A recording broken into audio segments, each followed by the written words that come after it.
Oke, Bapak-bapak di segmen ini kalau tadi kita ngebahas mengenai janji-janji Sinteyong, pemain yang dengan stamina kuat dan lain-lain. Dan walaupun Indonesia sudah menang 2-0, ternyata Bung Toel tetap masih memiliki ketidakpuasan gitu ya. Tapi kita tinggalkan itu, kita menatap ke depan sebentar. Karena masih ada 4 pertandingan lagi ya, kalau nggak salah ya, Indonesia akan dihadapi Cina, Jepang, Bahrain, home and away dengan Australia juga. Nah, kira-kira sebelum ke Bung Toel, nanti Bung Toel belakangan aja.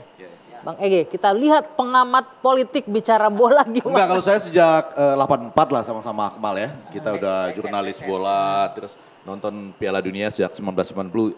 Jadi ada signifikansinya lah di situ. Yang mau saya katakan, betul semua yang dinyatakan, walaupun orang bilang ngapain sih kasih panggung ke Toel dan segala, menurut saya semuanya ini penting. Harus karena bukan hanya open system itu begitu, kalau close system mati. Nah sementara kita mendengarkan itu semua sambil tadi nyatat apakah betul agen pemain ini yang berbeda misalnya apakah kita emang ngebahas agen pemain bukan tadi. Maksud saya itu semua dicatat saja apakah betul ada pertemuan nggak apa-apa emang harus ada agen pemain iya maksud saya itu dicatat saja tapi target kita ke depan jangan berubah mudah-mudahan dengan semua upaya keras ini kita lolos ke Piala Dunia 2026 nah tahapannya kan ada 2 tahapan yang pertama apakah kita masih bisa di peringkat 1-2 gitu ya memang jaraknya kan sedikit nih Jepang sudah jauh, melenggang lah gitu ya. Australia 7, cuma 7 iya. di atas kita nih. Tony Popovic ini akan berhadapan dengan kita walaupun kemarin dengan Kusini Yenginya yang main bagus itu ya. Waktu lawan Bahrain kan itu jadinya artinya 2-2 mampu mengimbangi di tempat Bahrain yang mengalahkan dia waktu dipegang Graham Arnold ya. Jadi kita akan bertamu ke Melbourne pada tanggal 20 Maret ya. 20 Maret 2025 terus ke Jepang 10 Juni nanti. Nah kan dari sekarang ke 20 Maret ini kita mudah-mudahan masih ada ya pertimbangan apakah Ola Ramlan. Ola Romney itu masuk penyerang dan semua yang lain lah. Mudah-mudahan tidak terjadi seperti yang dikatakan oleh Toel dan lain-lain. Ini sudah masuk. Bertandang di away itu secara psikologis mempengaruhi juga nggak? Maksudnya ini yang masuk ini mudah-mudahan nanti benar-benar turun ya. Jangan sampai nggak turun lagi. Nah lalu di Australia akan main diharapkan kita memetik 1 poin. Ya kalau bisa menang, alhamdulillah betul. Tapi memetik 1 poin penting. Sesudah itu kita menjadi tuan rumah bagi Bahrain dan bagi Cina serta terakhir bertarung ke Jepang ya. Itu 2. Lalu kalau kita masuk di peringkat 3 dan 4, kita akan berangkat ke babak keempat. Itu 1-2-3 kurang lebih bayangan pada hari ini itu tadi ya. Uni Emirat Arab, Qatar, Yordan, Oman, lalu Indonesia misalnya dengan siapa. Nah itu nggak ada home and away. Cuma bermain di satu tempat netral ya, 1-2-3 gitu. Dengan 4 pertandingan lagi Indonesia akan bermain di kandang dan juga di tandang nanti. Optimis sih kalau masyarakat gitu ya, mungkin nanti lawan Bahrain bisa lah ambil poin. Karena kalau lihat kemarin mudah-mudahan bukan Ahmed Alkaf lagi, wasit jadi traumatik gitu ya. Lawan Bahrain mungkin menang, bismillah 3 poin. Ini mah ceper menghayal gitu ya. Boleh dong kan nyatanya bagus. Bahrain bisa menang, lawan Cina bisa menang, ambil poin. Di Australia imbang aja gitu. Di Jepang biar kata gini, Jepang udah lupain, udah lolos nih, udah gak ada ngejar, udah dikjaya banget. Pun dia turun lapis kedua, dia juga gak mau hilang muka main di kandang.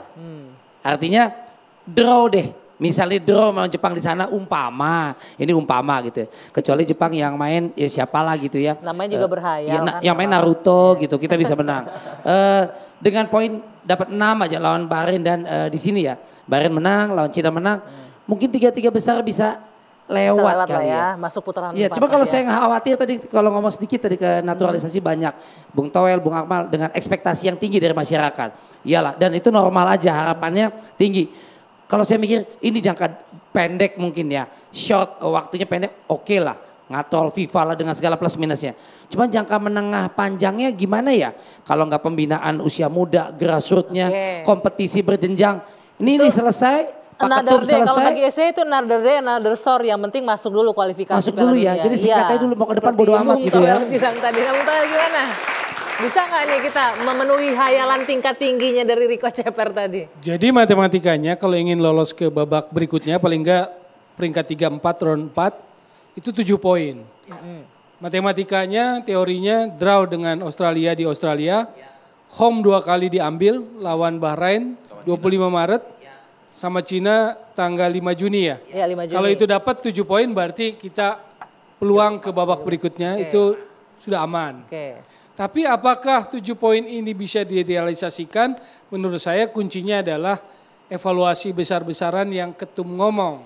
Karena kalau enggak yang kemarin orang bola terutama atau family football akan nganggap itu cuma gimmick-gimmick aja tuh. Yang waktu lawan Jepang di ruang ganti. Kemarahannya hanya gimmick-gimmick aja. Makanya saya dorong PSSI punya ketegasan, punya visi yang lebih jauh dalam melihat itu. Maksudnya gini, kalau kurang pemain datanglah naturalisasi, nanti datanglah striker, oleh atau apapun lah namanya. Ada kurang pemain lagi datanglah. Kalau yang kurang pelatih, berani nggak PSSI lakukan hal yang sama? Ganti pelatih gitu. Tetap ujung-ujungnya mah Bung Toel nggak berubah, ganti pelatih. Oke, Bung Akmal gimana? Ya kalau saya kunci untuk kita lolos ke peringkat 3-4 untuk ke babak keempat adalah kita menang lawan Bahrain dan Cina. Tapi kita punya peluang besar untuk lolos langsung sebagai runner up. Kuncinya ada melawan Australia. Dan saya punya keyakinan melawan Australia kita punya peluang untuk menang dengan kondisi Australia saat ini. Kenapa? Materi pemain kita ini hampir sama dengan materi pemain Australia. Bahkan kalau bicara market value, kita ini nomor 7 di Asia. Gitu, nomor satunya Jepang dengan 5 triliun, kita 549 miliar. Artinya dengan materi yang ada saat ini, kemudian rata-rata main di Eropa sama dengan Australia, kita punya peluang untuk menang lawan Australia. Artinya kalau kita bisa menang lawan Australia, kita bisa jadi runner up.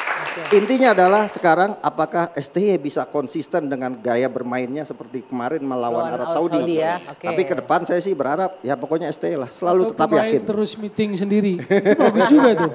Atau pemain meeting sendiri. Baik, nggak apa-apa, berbeda. Yang terjadi yang penting kalau saya ya, mudah-mudahan Anda benar, di pertandingan itu menang, itulah. Ya iyalah, harus menang, baik. Tapi yang pasti kita tidak bisa mengingkari bahwa harus dibaca, ya, kita tidak bisa mengingkari bahwa yang paling penting adalah kalau kita mau menang di sisa pertandingan 4 itu, biarkan Bung Towel kritik terus. Setuju. Dan tetap harus ada evaluasi besar-besaran. Baik, kalau gitu saya tutup dan jangan lupa peringkat kita naik loh. Dari 130 kita naik ke 125.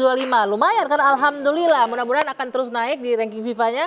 Dan kita berharap tentunya tim Garuda bisa mencetak sejarah baru untuk lolos kualifikasi di Piala Dunia 2026. Terima kasih Bapak-Bapak sudah hadir, Bung Riko, Bung Ege, Bung Akmal dan Bung Towel, teman-teman dari UNJ, Bakri dan juga Universitas Terbuka. Saya Dwi Anggia, saya tutup 2 sisi malam hari ini. Kita jumpa lagi pekan depan. Sampai jumpa.